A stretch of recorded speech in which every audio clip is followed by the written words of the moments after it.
Hello everyone, অনেক দিন পর আজকে একটা খাবারের ভিডিও নিয়ে চলে এসেছি। অনেক দিন একটা খাবারের ভিডিও দেওয়া হয় না, তা ভালো একটা খাবারের ভিডিও একটা আপলোড করেই দিই। তোমরাও দেখবে, দেখে তোমাদেরও ভালো লাগবে আর আমার তো ভালোই লাগবে। তো আজকে আমরা বানিয়ে নিয়েছি রোল। তো তোরজা চলছে রোল বানানোর।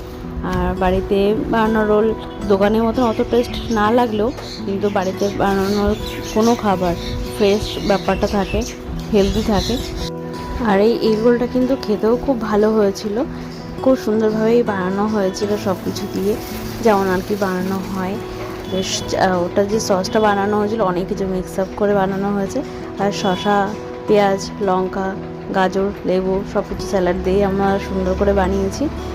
আর সত্যি কথা বলতে টেস্ট কিন্তু একদম কম কিছু হয়নি, দুর্দান্ত টেস্ট হয়েছিল, সত্যি খুব ভালো আর খেয়েও ভালো লাগলো। বাইরে খাবারের থেকে বাড়িতে বানিয়ে নিলে টেস্ট একটু কম হলেও ভালো লাগে।